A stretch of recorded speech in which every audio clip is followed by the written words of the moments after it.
Aujourd'hui, on se penche sur un document vraiment à part, aussi complexe que fascinant. La carte du Grand Éveil. C'est en gros une tentative de tout connecter.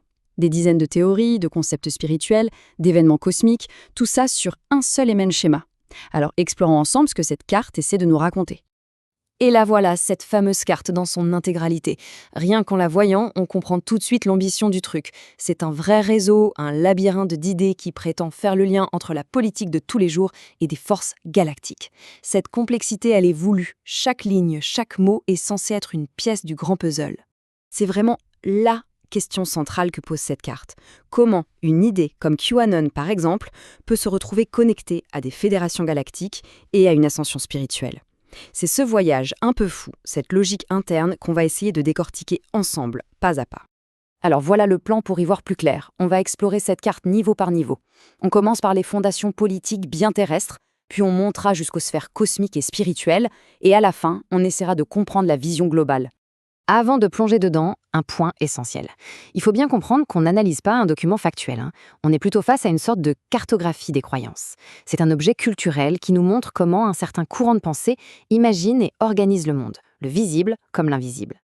Allez, c'est parti. Notre exploration commence tout en bas de la carte. C'est vraiment le point d'entrée, la base sur laquelle tout le reste va venir se construire.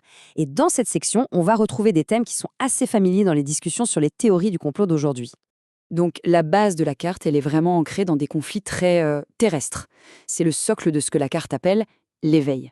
En gros, le voyage commence ici par une prise de conscience des luttes de pouvoir qui, d'après la carte, se déroulent juste sous nos yeux. Et là, on retrouve des termes qu'on a beaucoup entendus. L'état profond, QAnon, Pizzagate, tous ces éléments forment le point de départ. Dans la logique de la carte, comprendre ces conflits politiques et sociétaux, c'est la toute première étape pour pouvoir saisir ce qui se joue à une échelle beaucoup, beaucoup plus grande. On monte d'un cran. À partir de cette base politique, la carte nous emmène plus loin, dans un monde d'opérations clandestines et d'histoires cachées. C'est à ce moment-là que le récit quitte ce qu'on pourrait appeler le débat public pour entrer dans le domaine des secrets les mieux gardés.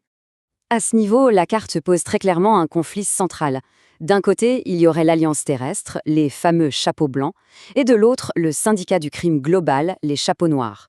Chaque camp a ses figures, ses symboles. Ça crée un récit très simple à suivre. C'est une lutte du bien contre le mal, ni plus ni moins. Et là, on s'enfonce encore plus dans le secret avec l'introduction des programmes spatiaux secrets, les SSP. La carte évoque des projets comme Solar Warden ou même une civilisation ancienne découverte en Antarctique. Tous ces éléments, ils servent de pont entre les complots d'ici-bas et les enjeux qui, eux, sont carrément cosmiques. On continue notre ascension. Et là, attention, le récit quitte la planète Terre pour s'étendre à toute la galaxie. Les luttes de pouvoir ne sont plus seulement une affaire d'humains, elles impliqueraient maintenant une foule d'acteurs extraterrestres. Et d'ailleurs, visuellement, la carte change du tout au tout à ce niveau. On voit apparaître des planètes, des vaisseaux, des noms de fédérations interstellaires. La Terre n'est plus le centre de l'attention, elle devient une pièce sur un échiquier cosmique bien plus vaste. Ici, la carte nous présente un véritable casting cosmique. On y trouve la Fédération galactique, qui est présentée comme une force positive et qui serait opposée à des groupes comme les reptiliens Draco ou les Grands Gris. Chaque groupe a son rôle à jouer dans ce grand drame galactique qui, toujours selon la carte, a un impact direct sur notre destin à nous, les humains. On arrive maintenant tout en haut de la carte à son sommet, son apogée. Après les complots politiques et les guerres galactiques, on découvre que le but ultime de tout ce voyage, c'est une transformation. Une transformation métaphysique et spirituelle de toute l'humanité. L'événement clé tout en haut, c'est le grand flash solaire.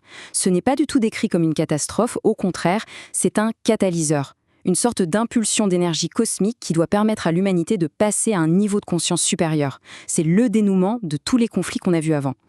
Ce grand éveil est donc présenté comme un processus, un chemin en plusieurs étapes. Ça commence par la renaissance de la conscience collective, ça passe par la formation d'un corps arc-en-ciel pour, à la fin, retourner à la source. C'est un parcours purement spirituel. Alors si on prend un peu de recul, qu'est-ce qu'on retient de tout ce parcours? On voit bien que la carte propose en fait un voyage narratif complet.